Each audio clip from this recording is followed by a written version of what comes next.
Ich tue mich immer schwer mit Einordnungen, aber Funny Games ist sicher kein Genrefilm. Er reflektiert das Genre.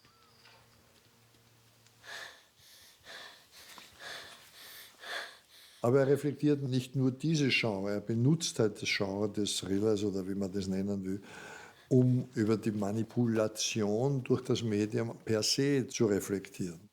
Man hätte es auch mit einem anderen Genre machen können, aber natürlich bietet sich ein Spannungsfilm am ehesten dazu an, dem Zuschauer vor Augen zu führen, wie manipulierbar er ist.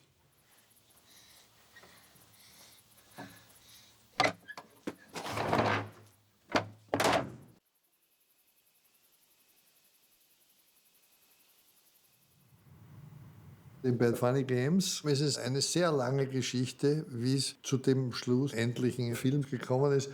Als ich noch Dramaturg in Baden-Baden beim Südwestfunk war, so Fernsehspieldramaturg, saß ich mit einem Kollegen, der auch meines Alters, hatte ich ein Büro geteilt.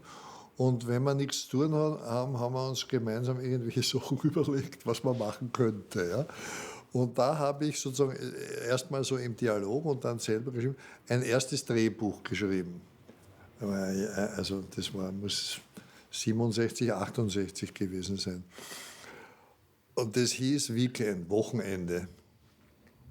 Und da ging es um ein Ehepaar, das also zu seinem Wochenendhaus fährt und gleichzeitig ein junger Typ, der mehr oder weniger durch Zufall ein Verbrechen begangen hat, sich von sich aus davor dort versteckt hat, in diesem Wochenendhaus. Und als die dort ankommen, plötzlich dem gegenüberstehen. Und was sich dann jetzt daraus ergibt, da brechen die ganzen Ehekonflikte von denen aus. Und am Schluss erschießt, glaube ich, die Frau den Mann, den eigenen. Und so ganz thrillermäßige Geschichten halt. Und das habe ich damals geschrieben und habe das dann bei der Deutschen Filmförderung eingereicht. Und die haben mir sogar eine Förderung gegeben, damals für 300.000 Mark. Damit kann man natürlich keinen Film machen. Und da ich keinen Menschen in der Filmbranche kannte, habe ich das vergessen. Habe ich dann weitergemacht, zuerst beim Fernsehen, dann am Theater und so weiter und dann Fernsehen. Und das lag also ewig in der Schublade. Und irgendwann habe ich gesagt, muss ich mir das nochmal anschauen. Und dann habe ich mir den Kopf zerbrochen und habe diese Geschichte ein bisschen umgeschrieben. Also kam auf diese jungen Leute. Guten Tag. Guten Tag. Bitte entschuldigen Sie die Störung. Ich komme von nebenan. Wir haben uns schon mal gesehen, als Sie mit dem Wagen am Tor stehen geblieben sind. Ach so, ja. Kommen Sie doch rein. Beeilt euch, in 10 Minuten gibt's Essen. Was gibt's denn? Das Klischee wäre ja diese bürgerliche Familie da und da kommen irgendwelche Underdogs da hinein, die aus sozialer Rache jetzt dort umbringen. Ne? Nein, die haben Tenniskluft an, die sind wohlerzogen, die können sich besser ausdrücken als das Ehepaar. Sehen Sie ihn an. Glauben Sie, dass er aus kleinen, dreckigen Verhältnissen stammt? Na also. Er ist ein verwöhnter kleiner Hosenscheißer. Also da kommen nicht unterschiedliche Kulturkreise oder soziale Kreise aufeinander. Das ist ein anderer Film. Das würden die Amerikaner machen. Ja? An einem Tag wie jeder andere. Ja, war dieser mit Humphrey Bogart, dieser Film. Ja, der Gangster kommt da hinein und besetzt eine Familie. Das überlasse ich den Amerikanern. Das ist mir zu platt. Ja? Sondern es sind die Leute aus dem eigenen Haus, sozusagen, aus dem sozialen Haus, die das tun. Ja? Und die das jederzeit tun können. Unser Nachbar braucht hier nur anläuten. Paul.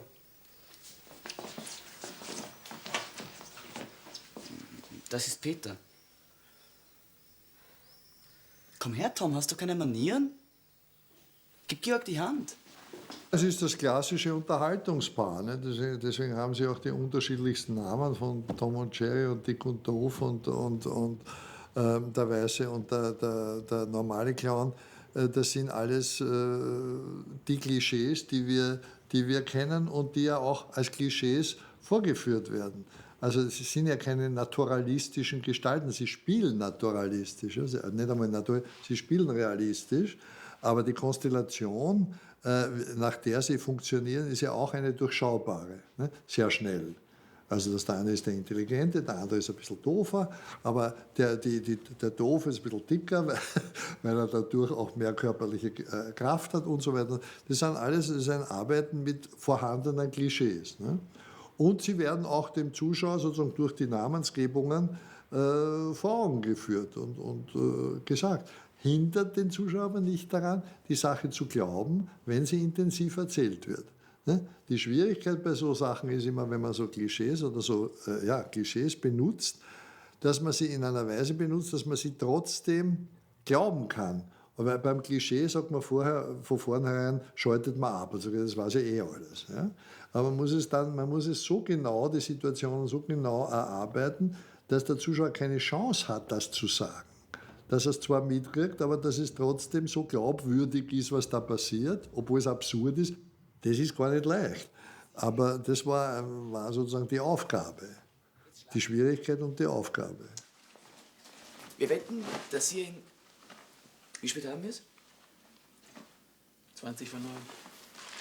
Dass ihr in, sagen wir mal, 12 Stunden alle 3 kaputt seid, okay? Der Film funktionierte dadurch, dass die beiden Gruppen in einem unterschiedlichen Film sind. Nicht? Also das Ehepaar mit dem Kind spielen in einem Drama, ja? Und die beiden Täter spielen in einer Farce. Ne? Und das habe ich auch den Schauspielern gesagt. Also ja, nicht mitspielen, das Drama der anderen. Gut. Also, wie ist im Fernsehen? Top, die Wette gilt. Und was machen wir jetzt? Das ist ja nicht nur ein formaler Trick, sondern es ist ja in Wirklichkeit auch so, dass der große Irrtum, wenn schlechte Schauspieler Szene miteinander spielen, dass der andere weiß, der leidet, jetzt spielt er mit, ich weiß, dass der leidet, was ganz falsch ist, weil ich bin der quält, da kann ich mich freuen darüber, und zwar ohne mitzuspielen, das Drama. Ja? Weil dann wird es unheimlich pathetisch und platt. In Wirklichkeit ist es so, dass der Böse ja auch wirklich böse ist und es ihm Freude macht, dass es den anderen schlecht geht. Ja? Und dadurch wird es so unerträglich. Weil sonst wird das immer gemildert, dass sozusagen der andere die Kompassion für den Zuschauer mitspielt. Ja? Und die Härte, die der Film hat, entsteht daraus, dass die einfach wirklich sich nur amüsieren. Ja? Egal, und sie amüsieren sich mit dem Leben und den Schmerzen von Menschen genauso wie andere damit, dass sie die kleinen Buben der Fliege die Beine ausreißen oder die Flügel ausreißen. Es ist die gleiche Art von unschuldigen, unter Anführungszeichen, Lust am Bösen. Wir spielen das schöne Spiel, das Kätzchen im Sack. Pass auf, es macht Freude. So. Hey, keine Panik. Es passiert ja nichts. Ich habe gesagt, es ist ein schönes Spiel. Ein Familienspiel. Auch der Papa spielt mit, damit er nicht so langweilig ist. Und dann wieder später kam mir die Idee, dass es sozusagen ein Film über das Medium ist, also ein selbstreflexiver Film. Und wie finde ich jetzt Mittel, diese selbstreflexive Ebene einzubringen?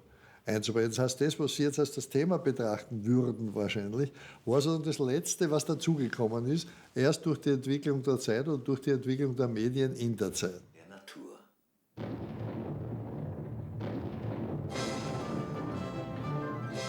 Was immer Ihnen. Dazu? Ich hatte mich halt die Jahre davor, die letzten, halt doch heftig, also stark beschäftigt mit der Frage der Verantwortung des Medienkünstlers. Ne? In 71 Fragmente kommt ja also gerade das Fernsehen als Medium auch sehr massiv vor. Und Bennys Video auch. Jetzt ja auch um die Entrealisierung der Realität durch die Medien. Man müsste also das einmal versuchen zu hinterfragen, indem man eine Form findet, die sich selber ausstellt. Ne? Da gab es einen Film von Tony Richardson, Tom Jones, mit Albert Finney. Und ich kann mich erinnern, ich war da ein junger Mensch, wahnsinnig üppiger, lustiger, sinnlicher Film. Und mitten in einer Verfolgungsjagd da dreht sich der plötzlich in die Kamera und sagt, um Gottes Willen, hoffentlich erwischen wir die nicht oder irgend sowas. Ja? Und es war ein Schock. Ja? Das war eines der großen Erkenntnismomente für mich im Kino. Weil mir plötzlich meine Rolle, in der ich da bin und in der ich völlig das Opfer des Erzählten bin, ja, bewusst gemacht wurde. Das fand ich grandios. Das war sicher 20 Jahre oder was, bevor ich das dann gemacht habe. Aber das ist mir immer so im Hinterkopf gewesen, dieses Durchbrechen der vierten Wand ist schon ein gutes Mittel, um die Dinge durchschaubar zu machen. Ne? Und deswegen habe ich natürlich gesucht, wie finde ich es in einem sogenannten realistischen Film, wo die Zuschauer mir auf den Leim gehen, wie schaffe ich es da, es ihm vor Augen zu führen. Kalt! Ich muss die Sache ja steigern. Ich gebe dem Zuschauer gleich am Anfang eine Möglichkeit. Da ist er erst einmal irritiert. Nicht? Sagt er, was ist jetzt los? Ja? Habe ich mich verschaut. Das ist ja absichtlich so gemacht, dass man nicht so genau weiß, macht er diesen Clin d'œil wirklich ins Publikum oder macht das für jemanden, der hinten ist oder so. Also es ist eine erste Irritation. Und das wird immer mehr und immer mehr. Also diese Dinge, die da immer wieder vorkommen, sollen ja immer wieder Brüche sein. Was meinen Sie? Denken Sie, Sie haben eine Chance zu gewinnen? Sie sind doch auf Ihrer Seite, oder? Also, auf wen setzen Sie? Ich kann die Leute aus der Sache herausreißen und 5 Minuten später sind sie wieder mein Opfer. Wenn ich die Geschichte spannend erzähle, habe ich sie, ja. Wir sind doch noch unter Spielfilmlänge. Ist sie schon genug? Sie wollen doch ein richtiges Ende mit plausibler Entwicklung, oder? Man kommt aus der Schleifenbewegung als Zuschauer schwer raus. Wärmer, wärmer, heiß. Das hatte ich mir auch vorgenommen, als ich dann begonnen habe, die Geschichte zu schreiben. Wir müssen alles das, was sozusagen als Tabu gilt, umdrehen ins Gegenteil. Man darf ja auch Tieren nichts zuleide tun. Das Erste, was passiert, ist, dass der Hund erschlagen wird. Beim Auszählen schießt man nicht den Ausgezählten, sondern den, der beim Auszählen übrig bleibt. Was ist denn los mit dir? Wollt ihr davonrennen? Na und? Deswegen musst du doch nicht gleich losballern. Hast du kein Gefühl für Timing? Aber das hat natürlich die Schauspieler nicht erleichtert, weil die Szene nach dem Tod des Kindes, die also fast 10 Minuten eine fixe Einstellung ist, das war nicht einfach zu spielen. Ja? Also das waren halt einfach wirklich wunderbare Schauspieler, die das halt geschafft haben. Weil wenn das nicht, es ist ja sogar sehr weiß, es ist sehr total, weil ich das absichtlich, man kann so das Leid von jemandem auf diesem Level, kann man nicht in Großaufnahme filmen. Das wird immer obszön, aber im Schlechten, es wird pornografisch. Das geht nicht. Je echter der ist, umso pornografischer ist es. Ja? Das heißt, man musste denen die Möglichkeit geben, die Würde zu behalten, ja? Obwohl sie sozusagen in der Situation die Würde natürlich verloren haben. Ich hole ein Messer. Und das hat gut funktioniert. Das haben wir auch nur 3-mal gedreht, die Szene. Wäre auch viel öfter nicht möglich gewesen. Also die erste war schon sehr gut. Da habe ich gesagt, na, probieren wir noch eine. Und dann habe ich schon nach die ersten 2 Minuten gemerkt, das ist die Luft raus. Und dann haben wir nach einer gewissen Pause das noch einmal gemacht. Und das ist das, was im Bild ist. Das ist aber wirklich da. Das hatten wir vorher. Ich bin vorher zu den beiden in die Garderobe gegangen. Da habe ich ihnen minutiös erzählt, was wann passiert. Also da ist, wie lange dauert das? Der Schock, wo man gar nichts sagt, dann, wenn der zu schreien war, das war alles besprochen. Und da habe ich gesagt, setzt Wort, solange ihr wollt. Wir sitzen oben, wir haben uns alle oben auf unsere Plätze gesetzt. Ich habe gesagt, das ist Stille. Das kann jetzt 5 Minuten dauern, das kann eine halbe Stunde dauern, bis die kommen. Und dann sind die gekommen, haben sich hingesetzt und haben das gespielt. Und dann waren aber auch nachher alle still, einschließlich mir. Also das war toll.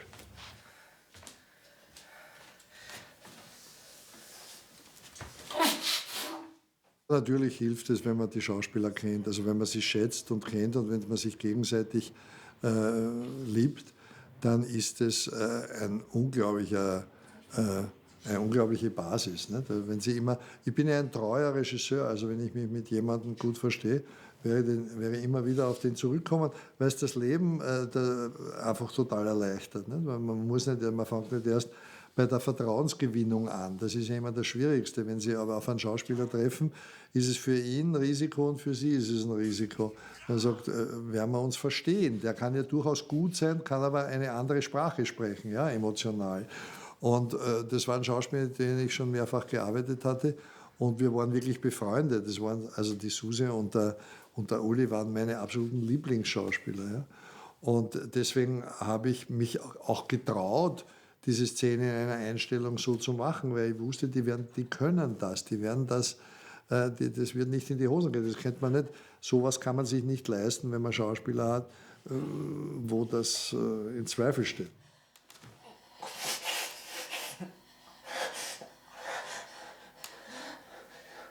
Ich habe die Geschichte geschrieben und die entwickelte sich. Nicht? Also so eine Geschichte kann man ja nicht von vorne, also hat sich so eins aus dem anderen entwickelt. Also nicht schon geschrieben die Details, aber ich konstruiere ja immer die Geschichten vorher durch bis zum Ende. Nicht? Und dann kam ich also bis zum Tod von dem Kind. Bis dahin ist es relativ simpel. Ja? Dann konnte ich jetzt noch einmal ein retardierendes Moment einführen. Also, dass sie weggeht und dann noch einmal zurückgebracht wird und so weiter. Aber danach stand ich an. Also, ich hab das geschrieben, oder beziehungsweise durchkonstruiert und habe gesagt, ich weiß nicht, wie der Film weitergeht. Ja, keine Ahnung. Und irgendwann ist mir diese Idee gekommen, weil die positive Veränderung ist ja nur ein Wunsch. Ja? Den der Zuschauer natürlich immer noch hegt und den muss ich ihn auch so weit im Glauben lassen, dass er sich erfüllt, dass ich ihn wirklich enttäuschen kann, wenn er sich dann nicht erfüllt. Und das war halt die Idee ist dann irgendwann gekommen mit dieser Rückspulung.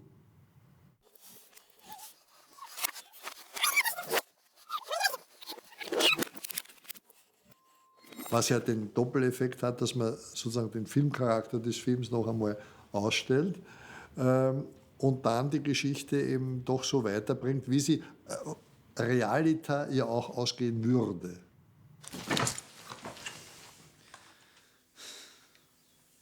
Das hättest du nicht tun sollen, Anna. Die Spielregel bricht man nicht. Tut mir leid, du hast versagt.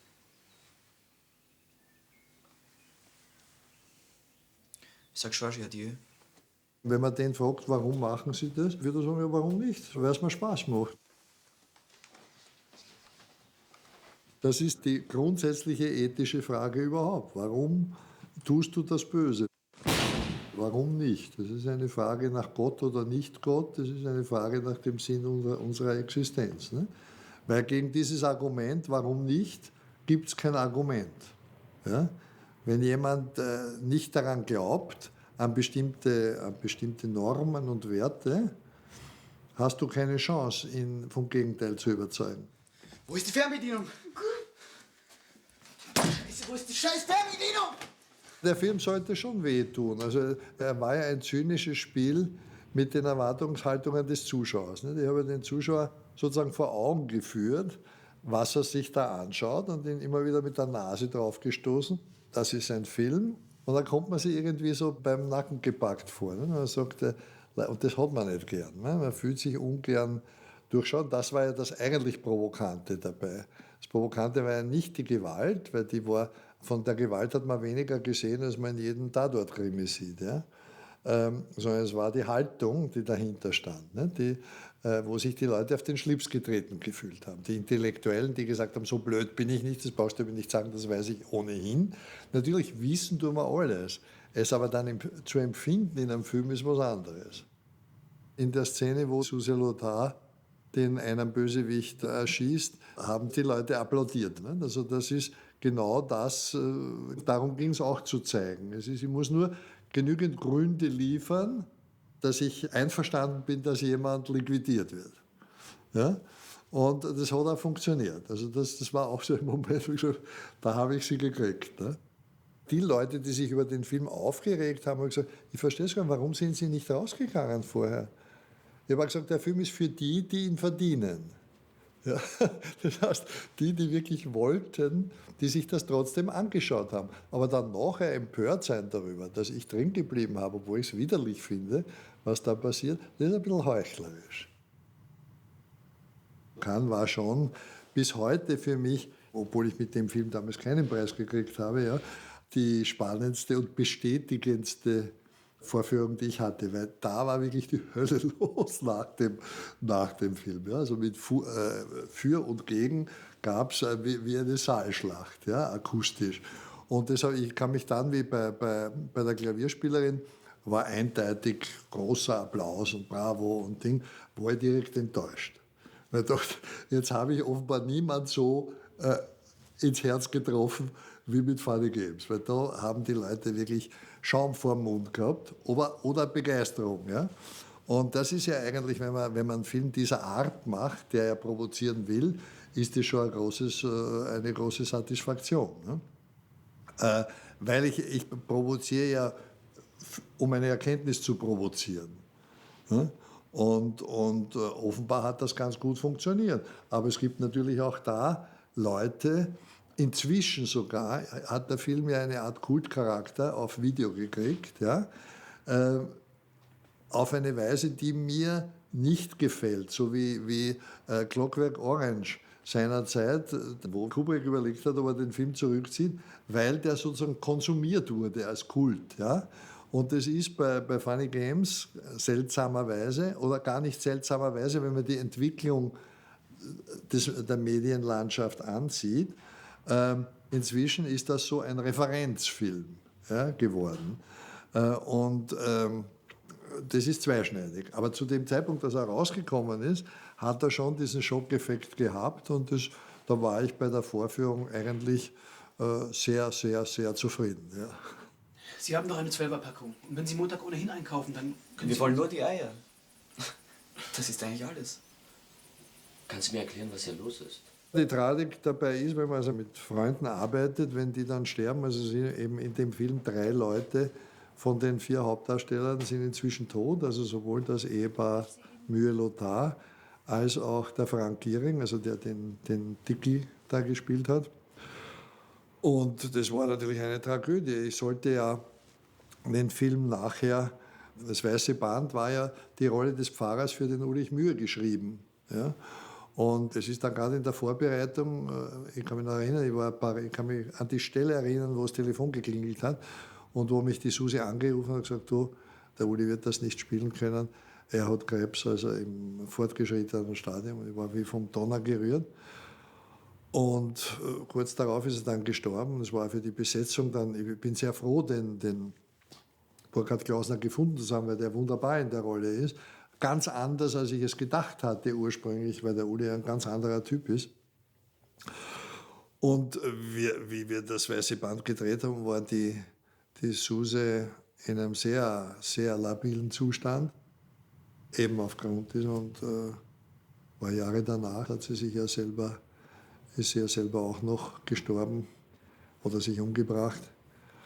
Und der Frank Giering, der damals ein absoluter Anfänger war, hat ja in der Zwischenzeit auch eine ziemliche Karriere gemacht im Fernsehen, hat ja viele Rollen gespielt und der ist auch eines Tages plötzlich gestorben. Der war noch keine 40 oder was. Ja.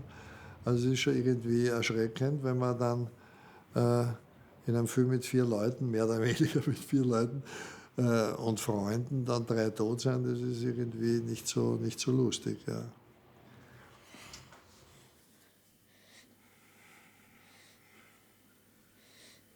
Ich hatte ja den Film, weil diese Art von Filmen, also Thriller und so weiter, ja in Qualität meistens nur aus Amerika kommen. Ne? Und natürlich hatte ich gedacht, dass dieser Film mir in Amerika ein Publikum finden wird. Ne? Die haben nur schnell gemerkt, dass das ein trojanisches Pferd ist, was ich da sende. Und der Film hat dann doch nicht so funktioniert, wie ich es erhofft habe. Und das hat dann dazu geführt, als man mir angeboten hat, das mit amerikanischen Schauspielern zu machen, habe ich es dann nochmal gemacht. Und es hat sich herausgestellt, dass das eine falsche Überlegung war, weil trotz der amerikanischen Schauspieler, was zwar das Richtigere wäre, haben die Leute trotzdem gemerkt, dass es ein trojanisches Pferd ist und haben sich auf den Film auch gar nicht eingelassen, weil sie haben ihn nur als Remake, als Shot-for-Shot-Remake apostrophiert. Ich habe keine ernsthafte kritische Auseinandersetzung gelesen, sondern alle haben nur geschrieben, der hat den gleichen Film noch einmal gemacht und das war's. Warum das so ist, das ist ja ein Unikum, das gab es ja noch nie. Ja? Darüber hat sich keiner den Gedanken gemacht. Kann man nichts machen.